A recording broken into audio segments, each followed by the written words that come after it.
Apple and iPhone ইউজাররা না ভাই একটা অন্য দুনিয়ার জিনিস। সিরিয়াসলি বলতেছি আর নেগেটিভলি বলতেছি। অ্যাপলের কমিউনিকেশন দেখেন, আপনি আইফোনের স্পেক দেখেন, এগুলো দেখলে মনে হবে এই দুনিয়াতে আইফোন বাদে অন্য কোনো ফোন এক্সিস্টই করে না। স্পেশালি বেস ভেরিয়েন্টের আইফোন যারা ইউজ করে তাদের লাইফটা মোটামুটি এক বাক্যে এই গানের দুইটা লাইনের মতো। আমি কষ্ট পেতে ভালোবাসি, তাই তোমার কাছে ছুটে আসি। তা না হইলে 1 লাখ টাকার ফোনে 2025 সালে এসে 60 হার্জ রিফ্রেশ রেট কেউ ভাবতে পারে? আমি আপনি ভাবতে পারতেছি না। ওদিকে অ্যাপল বানাইতেছে, বেচতেছে, তাও অল্প স্বল্প না, ঘুমায়া। কথা বলছি আইফোন 16 নিয়ে, প্রো অথবা প্রো ম্যাক্স না, ওই রিভিউ আগেই দেয়া আছে। বেস ভ্যারিয়েন্ট নিয়ে আমার আজকের আলাপ। প্রায় 2 মাস ধরে ইউজ করতেছি রিভিউর জন্য আইফোন 16। শুরুতেই বলে রাখি, কেউ যদি আইফোন 15 কিনবেন 2025 সালে এমন চিন্তা ভাবনা করে রাখেন বা এই মুহূর্তে একটু মাথা থেকে বাদ দিয়ে দেন, আপনি 10,000 টাকা বাড়ায় আইফোন 16টা কিনে নেন, অনেকখানি জিতবেন। আমরা এটিসিতে আইফোন 14 অ্যান্ড 15 এর বেস ভ্যারিয়েন্ট নিয়ে কন্টেন্ট করি নাই, প্রো ম্যাক্স নিয়ে থাকতাম, মানুষও সেটাই খুঁজে বেশি। কিন্তু এইবার 16 লঞ্চের পর একটু আশা দেখছিলাম, প্রো এর থেকে দূরত্ব একটু কমায় দিছে, একটা রিফ্রেশিং লুক দিছে। ভাবছিলাম হাওয়া বদলাচ্ছে, এবার লাখের নিচে পাওয়া যেতে পারে মনের মতো একটা ব্র্যান্ড নিউ লেটেস্ট আইফোন। হ্যাঁ, দাম লাখের নিচেই নামছে। সবচেয়ে কম 97,000 টাকা দাম পেলাম অ্যাপল গ্যাজেটসে। 128 জিবিটাই বেশি সেল হচ্ছে, কারণ 256 জিবিটার দাম অনেক বেশি। ওই টাকায় একদমই নট অর্থ রাইট না ওইটা। ওহ, আবার আইফোনে তো ভ্যারিয়েন্টের ক্যাচাল আছে। আমি খোঁজ নিয়ে দেখলাম আইফোন 16 অথবা 16 প্লাস নিলে সবচেয়ে বেশি জিতবেন ইন্ডিয়ান ভ্যারিয়েন্টটা নিলে। এখন অনেক মানুষের সমস্যা আছে, ইন্ডিয়ান ভ্যারিয়েন্ট নিতে চায় না, বলে যে রিসেল ভ্যালু নাকি খানিকটা কম পাওয়া যায়। বাট অ্যাপল গ্যাজেটস থেকে শুরু করে বাকি সব শপেই মোটামুটি গ্লোবালের মধ্যে ইন্ডিয়ান ভ্যারিয়েন্ট অ্যান্ড ওই যে অস্ট্রেলিয়ান অথবা সিঙ্গাপুর ভ্যারিয়েন্ট, ওগুলার দামের পার্থক্য প্রায় 12 থেকে 15,000 টাকা একই ফোন একই স্টোরেজ ভ্যারিয়েন্টে। সো আইদার আইফোন 16ই কেনার দরকার নাই, আর যদি কিনতেই হয় তাহলে আইফোন 16-এ ইন্ডিয়ান ভ্যারিয়েন্টে যাওয়া এখন সবচেয়ে বেশি ভালো হবে মনে হয়। অনেকগুলো টাকা বাঁচতেছে, প্লাস ইন্ডিয়ান ভ্যারিয়েন্টে ব্ল্যাক লিস্টেডের প্যারা নাই, এগুলো সিম ফ্রি থাকে, ওই ব্ল্যাক লিস্টেড টাইপের ইস্যু নাই ইউএস এর মতো। এছাড়া অ্যাপল গ্যাজেটস থেকে নিলে 1 বছরের ইন্টারন্যাশনাল ওয়ারেন্টি ক্লেম করার সুবিধা আছে ফ্রিতে, অ্যাপল যেটা দেয় সেটা আর কি।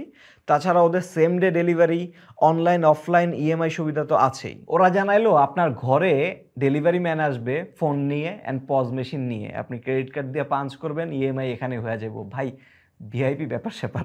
যাই হোক, সেগুলো আমাদের দেখার বিষয় না। আমরা দেখি আইফোন 16কে কীভাবে ধোয়া যায়, মানে রিভিউ করা যায়। আমারটা আলট্রা মেরিন কালার, এইবার কিন্তু কালারফুল করছে 16 অ্যান্ড 16 প্লাসগুলা। টিল কালার অ্যান্ড পুকি কালারটাও সুন্দর, মেয়েরা কিনতেছে প্রচুর শুনলাম। পিছনের ম্যাট ফিনিশটা ভালো লাগে আমার কাছে। পুরাতন বেস ভ্যারিয়েন্টের আইফোনগুলো চিপ চিপ ফিল দিত প্রো সিরিজের তুলনায়। একবার প্রো ধরবেন, এরপর বেসিকটা ধরবেন, দেখবেন চিপ লাগে বেসিকটা। বাট এইবার চিপ লাগতেছে না, যথেষ্ট প্রিমিয়ামই লাগতেছে। অ্যান্ড আইফোন কেনার বড় একটা কারণ হচ্ছে শো অফ।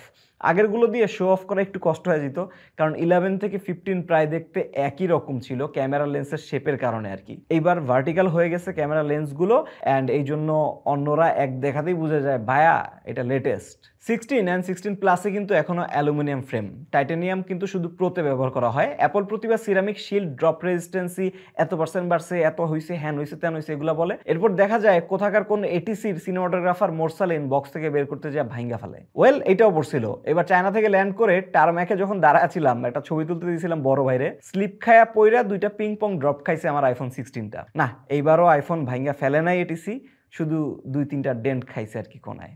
এইখানে কিন্তু একটা শিক্ষণীয় বিষয় আছে। আমি আইফোন 16টা নিয়েই একটা বাংলা টাইপ কভার লাগাই ফেলছিলাম ভাই। 500 টাকা মনে হয় দাম নিয়েছিল, না 400 টাকা দাম নিয়েছিল। আমি যখন ছবি তুলতে দিয়েছিলাম তখন কিন্তু সেই কাভার পরানোই ছিল। সো কাভার থাকা অবস্থায় পড়লে কিন্তু এই বডিতে ড্যামেজগুলো হইতো না। কাহিনী কি হয়েছে, যখনই ফোনটা পড়ছে হাত থেকে, ফার্স্ট ড্রপেই কাভার গেছে একদিকে, ফোন গেছে আরেক দিকে। এরপর ফোনটা তো পিং পং এর মতন আরো 2-3টা ছোট ড্রপ খাইলো, অ্যান্ড ওই যে 2-3 জায়গায় চুম্মা খাওয়া গেল আর কি কোনায়। এই জন্যই বলি, লাখ টাকার ফোন কিনলে আইদার কাভারই ইউজ করবেন না, ভাবে থাকবেন ভাই যে লাখ টাকা সামর্থ্য আছে, আমি কাভার ছাড়াই চালাই, অথবা যদি কাভার ইউজ করেন একটা ভালো কাভার ইউজ করবেন। অ্যাপল গ্যাজেটসের ওয়েবসাইটে গেলে অনেকগুলো কাভার পাবেন, বা যেখান থেকে কিনেন না কেন ভাই কেস ইউজ করেন অন্তত। ফ্রন্ট ডিসপ্লে সহজে ভাঙে না অ্যাপলে আমি জানি, কিন্তু স্ক্র্যাচ খেয়া যায় খুব সহজেই। পকেট থেকে শুধুমাত্র ঢুকাইতে বের করতে গেলেই মোটামুটি আপনার মাসখানেকের মধ্যে আপনার আইফোনের ফ্রন্ট ডিসপ্লে স্ক্র্যাচে ভরে যাবে। ওরা হচ্ছে ড্রপ প্রোটেকশন নিয়ে অনেক চিন্তা করছে, বাট স্ক্র্যাচ নিয়ে ওরা খুব একটা চিন্তা করে নাই, বা চিন্তা করলেও বাংলাদেশের মতো করে চিন্তা করে নাই। কারণ বাংলাদেশের ঢাকার রাস্তায় যেই পরিমাণ বালু, আপনার পকেটে যে চাবি বা কয়েন দিয়ে হচ্ছে স্ক্র্যাচ ফেলাইতে হবে সেই ব্যাপার নাই ভাই। বালুতে ফোন পকেট থেকে বের করতে ঢুকাইতেই স্ক্র্যাচ পড়া যায়। আচ্ছা, ডিভাইসে ফেরত আসি। বলছিলাম না প্রো সিরিজ থেকে দূরত্ব কমায় আনতেছে। একই বাটন সেটআপ পাচ্ছেন এইটাতে, প্রো এর মতোই। ইনফেমাস ক্যামেরা কন্ট্রোল আছে, অ্যাকশন বাটন আছে, দুইটাই প্রো সিরিজের মতো উপস্থিত। শুধু ইউএসবি সিটা আপগ্রেডেড পাবেন প্রোতে। এরপর যাওয়া যাক ডিসপ্লেতে। 6.1 ইঞ্চের ডিসপ্লে এইটায়, বড় হয় নাই প্রো সিরিজের মতন, ওইটা সামান্য একটু বড় হয়েছে প্রোটা। ডিসপ্লেটা ভালো ব্রাইট, দেখতে সুন্দর, কালারফুল, বেজেলসও বেশি অতিরিক্ত লাগে না। ছেলে 99% ভালো, শুধু সমস্যা ডিসপ্লেটা 60 হার্জ রিফ্রেশ রেটের। বিশ্বাস করেন ভাই, শুরুতে এত পরিমাণ বিরক্ত লাগতেছিল, আপনি একবার হায়ার রিফ্রেশ রেটে গেলে there is no going back. মানসিকভাবে আমি মানতে পারতেছিলাম না ভাই, একটা 1 লাখ টাকার ফোনে আমি 60 হার্জে চালাইতেছি। এরপর একটা পর্যায়ে এসে বিরক্ত হয়ে মানে এটা নিয়ে চিন্তা করাই বাদ দিয়ে দিছি। ভাই যা দিছে দে চালাই। তবুও ভাই এটা একটা অপরাধ।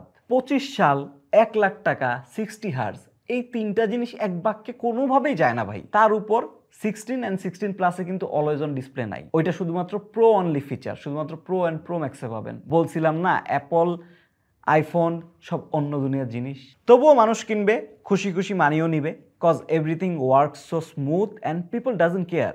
Touch, type, visuals, sound experience সবই যখন দেখে ফার্স্ট ক্লাস, হিউম্যান ব্রেন মাইন্না নেয় মনে হয় আর কি আমার কাছে। তবে অনেস্টলি আমার এক্সপিরিয়েন্সে 60 হার্জে অনেকেরই ইস্যু হয় না। অনেকে ফোন চালায় যাদের phone 90 hertz supported, 120 hertz supported, but display settings থেকে 60 হার্জে রেখে বছরকে বছর চালাইতেছে। ভাই শত শত মানুষের সাথে মিশি, অনেকের সাথে দেখা হইলে ফোনটা ধরা দেয়, ভাই আমার ফোনের সেটিংসটা একটু ঠিক আছে কিনা দেখেন, মানা করতে পারি না। সো দেখি যে তার ফোন 90 হার্জ সাপোর্ট করে, বাট সে 60 হার্জে দিয়ে এত মাস ধরে চালাইতেছে, বছর ধরে চালাইতেছে। সো এই অভ্যাস অনেকের আছে, এটা রিয়েলিটি। এটা মানে শুনে অবাক লাগলেও বাস্তবতা মাইনা নিতে হবে ভাই। অ্যান্ড এর থেকে আর না বাড়াই এই টপিকে, যদি এর থেকে বেশি বাড়াই হোম মিনিস্টার কল দিয়ে দিতে পারে আমার।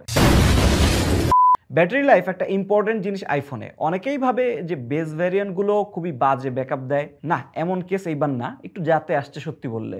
3561 mAh ক্যাপাসিটি দেয়া, চিপসেট যে পরিমাণ পাওয়ার এফিসিয়েন্ট অ্যান্ড 60 হার্জ তো আছেই, ব্যাটারি ব্যাকআপ আমাকে সন্তুষ্ট করার মতো পাওয়া যাচ্ছে। অন্তত আমার মতো মিড টু হেভি ইউজারদের মোটামুটি সারাদিন কভার করে। এখন সারাদিন বলতে যখন আমরা রিভিউতে বলি তখন কিন্তু বুঝাই যে 8 ওয়ার্কিং আওয়ার, যেটা হচ্ছে standard, and some more maybe.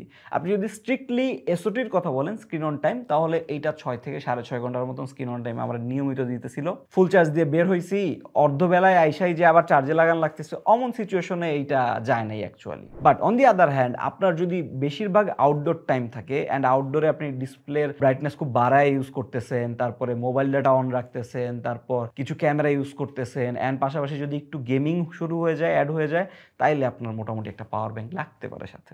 এইবারের আইফোন 16 কিন্তু ম্যাক্সেফে 25 ওয়াট পর্যন্ত চার্জিং সাপোর্ট করে। একটা ওয়্যারলেস ম্যাক্সেফ পাওয়ার ব্যাংক নিয়ে ফেলতে পারেন অ্যাপল গ্যাজেটস থেকে, যদি আপনি হেভি ইউজার হয়ে থাকেন অ্যান্ড আউটডোর ইউসেজ বেশি থাকে মোবাইল ডাটা সহ। আর পারফরমেন্স নিয়ে কেউ চিন্তা করবেন না, no worry here. Apple A18 chipset দেয়া, অনেকেই ভুল ধারণা রাখেন পুরো 16 সিরিজে সেম চিপসেট দেয়া, না ভাই, প্রো অ্যান্ড প্রো ম্যাক্সে A18 প্রো, আর 16 অ্যান্ড 16 প্লাসে শুধু A18। একটা গুগল করলেই পার্থক্য পেয়ে যাবেন দুইটার। তবে যেটাই নেন না কেন, পারফরমেন্স নিয়ে প্যারা খাইতে হবে না কখনো, অ্যাপলে কখনোই খাইতে হয় নাই। এটা অ্যাপলের ফোন বলেন, ট্যাব বলেন, ল্যাপটপ বলেন, ম্যাকবুক, সবগুলোতেই মোটামুটি সিমিলার ব্যাপার, পারফরমেন্সে কিং। অনেক চাপ দিয়েও স্লো করতে পারবেন না বলা যায় আইফোন 16টা। যদি আপনি কানায় কানায় ফোনের স্টোরেজ ফুল না করে ফেলেন, তাহলে 5-6 বছরও ল্যাগ দিবেন আমার মনে হয়। আমি 16 অ্যান্ড 16 প্রো দুইটাই ইউজ করেই বলছি। অ্যান্ড এইবার কিন্তু র্যামও বাড়ছে, 8 জিবি পাচ্ছেন র্যাম 16-এ। তবে একটা ইম্পর্টেন্ট জিনিস হচ্ছে স্টোরেজ। আইফোনে NVMe টাইপ স্টোরেজ ইউজ করে, অনেক ফাস্ট, আপনারা সবাই অলরেডি জানেন। ইস্যুটা হচ্ছে যে আইফোন 16 যেটা সাজেস্ট করতেছি সেটা হচ্ছে 128 জিবি স্টোরেজ। হ্যাঁ, এইটা একটু প্যারা। 256 জিবি হলে ঠিকঠাক ছিল, বাট ওটা তো দাম অনেক বেশি। 128 যখন নেবেন তখন আপনার একটু স্টোরেজ নিয়ে একটু প্যারা খায় যেতে হবে, কারণ এটা খুব দ্রুত ভরে যায়। হ্যাঁ, সো যারা ইউজ করে আইফোন তারা মোটামুটি এগুলোর সাথে অভ্যস্ত, নিয়মিত তারা ক্লিনিং করে, নিয়মিত তারা হচ্ছে সর্টিং করে, এগুলোর মধ্যেই থাকে। যদি আপনি আমার মতো পার্সন হন যে একটা ফোনের মধ্যে পুরো দুনিয়া ঢুকায় রাখে, তাহলে আপনার প্রতি মাসে রুটিন মাফিক একটা ক্লিনিং মিশন নামতে হবে স্টোরেজের। এখন প্রশ্ন আসতে পারে, ভাই এত প্যারা দিয়ে এত ঝামেলা করে আইফোন 16 কেন নিতে হবে? উত্তরটা কি হইতে পারে আপনার মতে? আমি কি বলবো, যে ক্যামেরার জন্য, সফটওয়্যার এক্সপিরিয়েন্সের জন্য না, আমার উত্তর হচ্ছে আইফোন ইউজাররা প্যারা নিতে পছন্দ করে সেই জন্য। তারা ব্যাটারি লাইফ নিয়ে খায়, 1% ব্যাটারি লাইফ কমে গেলে কান্দাকাটি করে মরা যায়, অস্থির হয়ে যায়। এরপর হুদাই ক্যামেরা লেন্সে দাগ পড়ে যায়, ক্যামেরা লেন্স প্রোটেক্টর লাগায় ঘুরে, ওটা আবার কোয়ালিটি ডিগ্রেড করে, সেটা নিয়েও প্যারা খায়। এরপর আইফোন 16 সিরিজে ভিভিড ফিল্টার নাই, সেটা নিয়েও প্যারা খায়। এখন আপনি প্যারা খাওয়া যায় না, কারণ আইফোন 16-এ ভিভিড ফিল্টার আছে, তবে ছবি তোলার সময় ইউজ করা যায় না, পরে অ্যাপ্লাই করতে হয়। আমাদের এই শর্টস ভিডিওটা দেখে আসেন, একদম ক্লিয়ার হয়ে যাবেন। আর ক্যামেরার আলাপে যেহেতু গেলাম, ক্যামেরা নিয়েই বলি। 2 ক্যামেরার আইফোন এটা, এগুলোর একটু ভাব কম। 48 মেগাপিক্সেলের প্রাইমারি অ্যান্ড 12 মেগাপিক্সেলের ultra wide. No telephoto for উচ্চ মধ্যবিত্ত আইফোন ইউজার্স লাইক দিস। এখন আইফোন 16 অ্যান্ড 16 প্রো এর দুইটারই মেইন ক্যামেরা 48 মেগাপিক্সেল দেখে শুনে অনেকেই ভাবতে পারেন যে সেম লেন্স বা সেম সেন্সর ইউজ করা হয়েছে, এই জায়গায় তো ভালো করছে ব্যাপারটা। না, বৈষম্য এখানেও চলতেছে। মেগাপিক্সেল সেম, দুইটাই 48, বাট লেন্স কিন্তু ভিন্ন। এটার 48 মেগাপিক্সেলের যে লেন্সটা, সেটার তুলনায় 16 প্রোতে যেটা ব্যবহার করা হয়েছে ওইটা অনেক বড় সেন্সর। এমনিতে 16 দিয়ে ভালোই ছবি আসে, আইফোনে যেমন আসে, ইটস গুড, স্যাটিসফাই করার মতো। সেম প্রাইসের অনেক অ্যান্ড্রয়েডের সাথে যদিও পারবে না, তবে আইফোন ইউজাররা সেদিকে যায়ও না, তারা চায় ভিভিড। আপনারা ইউটিউবে কিছু ক্যামেরা কম্পেয়ার দেখলেই বুঝবেন আইফোন 16-এর ক্যামেরা এক্স্যাক্টলি কোথায় অবস্থান করছে। যাই হোক, 12 মেগাপিক্সেল আলট্রা ওয়াইডটা তেমন ইউজ করি নাই, এটা ব্যাকডেটেড হয়ে গেছে কাইন্ড অফ। সামনে 48 মেগাপিক্সেলের আলট্রা ওয়াইডটা জরুরি। কষ্ট লাগে জুমের দিকে তাকাইলে। একটা $1,00,000 ফোন সর্বোচ্চ, একদম সর্বোচ্চ জুম করতে পারে 10x। আমার মতো যারা চোখে দূরের জিনিস ঘোলা দেখেন, তারা যে একটু ফোনের ক্যামেরাটা ওপেন করে জুম করে এখানে পড়বো যে ওখানে কী লেখা, সেই উপায়ও নাই এটার মধ্যে। আইফোনের পোর্ট্রেটস খুবই কাজের হয়। 16-এ আপনি 2x-এ যেসব পোর্ট্রেটগুলো তুলবেন সেগুলো ভালো লাগবে, ইউজেবল, অলমোস্ট লসলেস কোয়ালিটিরই লাগে। বাট 1x-এ তুললে আমার কাছে ভালো লাগে না। 1x কেন রাখছে ফোন কোম্পানিগুলো সেটাও জানি না। অ্যান্ড এখানে 3x অ্যান্ড 5x-এ পোর্ট্রেট তোলার অপশন নাই, টেলিফটো লেন্স নাই। এটা আপনি সারা জীবনই কষ্ট বয়ে বেড়াবেন যতদিন আপনি 16 রাখবেন। তবে আইফোন এখন বেশি মানুষ কিনে অ্যাকচুয়ালি ভিডিওর জন্য। It's good. আমি ছোটো ছোটো ব্লগ বানাই আমার তুষার ভাই পেজে, এটা দিয়েই। 16 প্রোতে ভিডিও আর একটু স্টেবল থাকে, এইটায় কাজ চলে আর কি, এমন টাইপ। 4K 30 FPS 2 লেন্সে শ্যুট হয়, খুবই স্মুথ ট্রানজিশন। ইনস্টাগ্রাম স্টোরি অথবা স্ন্যাপচ্যাটে যে স্মুথ হাই কোয়ালিটি ভিডিও সাপোর্টটা দেয়, এইসব ছোট ছোট বিষয়ের জন্য একটা আইফোন সাথে রাখতে মন চায়। তবে 16-এর সবচেয়ে মজা স্পেশাল সাউন্ড রেকর্ড অপশন থাকায়। এইখানে বৈষম্য করে নাই প্রোয়ের তুলনায়, ফিচারটা দিছে অন্তত। যদিও 16 প্রোতে বেটার রেজাল্ট পাওয়া যায় আমার অভিজ্ঞতায়। ক্যামেরা সেটিংস থেকে অডিওতে যাবেন, মনোতেও দিবেন না, স্টেডিওতেও দিবেন না, দিবেন হচ্ছে স্পেশালে। এরপর ভিডিও নেবেন, গ্যালারি থেকে এডিটে গিয়ে অডিও মিক্স মারবেন, ফেসবুকে আপলোড দিবেন, ভাই আপনার কাজ শেষ। প্রচুর উপকারী একটা ফিচার এই অডিও মিক্স, অন্তত এই জট ক্যামেরা কন্ট্রোল বাটনটার থেকে অনেক উপকারী। 2টা আইফোন চালায় ফেললাম আমি 16 সিরিজের, কন্টেন্টের কাজেও ইউজ করি কিন্তু আইফোন, তবুও ক্যামেরা কন্ট্রোলে থিতু হইতে পারলাম না আজ পর্যন্ত। আচ্ছা, এবার চলে যাই লাস্ট চ্যাপ্টারে, অনেক প্যাচাল হয়ে গেছে। এখন চলে যাচ্ছি সফটওয়্যারে, যেটা হচ্ছে আইফোনের জান, আইফোনের প্রাণ। সফটওয়্যার দিয়েই ওরা অসাধ্য সাধন করে ফেলে প্রতিবার, এটা আমি ছোটবেলা থেকে দেখতেছি।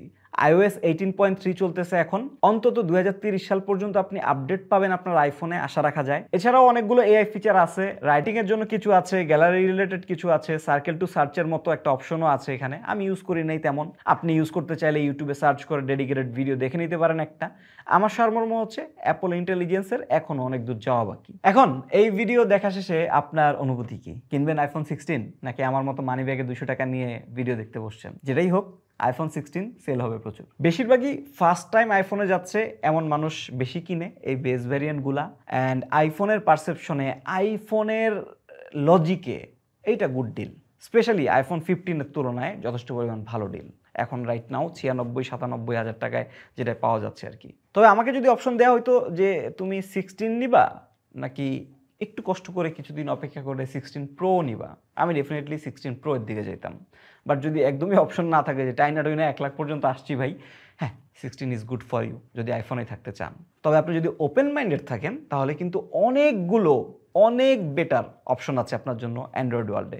S24 আলট্রা বলেন, ভিভো X200 প্রো বলেন, ভিভো X200 প্রো মিনি বলেন, কিছু টাকাও বাইচা যাবে। OnePlus 13 বলেন, লেটেস্ট আসছে, খুব চলতেছে। অ্যাকচুয়াল যৌক্তিক চয়েস হবে এইটা বাদ দিয়া সেগুলা কিনা, বাট আইফোন যারা কিনে তারা ওদিকে তাকাই না ভাই। সো আপনি আপনার ফার্স্ট আইফোনটা নিতে পারেন অ্যাপল গ্যাজেটস থেকে, তাদের যমুনা ফিউচার পার্কের ব্রাঞ্চটা সাজেস্ট রইল। ও অ্যাপল গ্যাজেটস কিন্তু অ্যাপ লঞ্চ করছে, প্রথম অর্ডারে 300 টাকা ডিসকাউন্টও দিচ্ছে দেখলাম। এবার দেখেন আপনারা যা ভালো মনে করেন।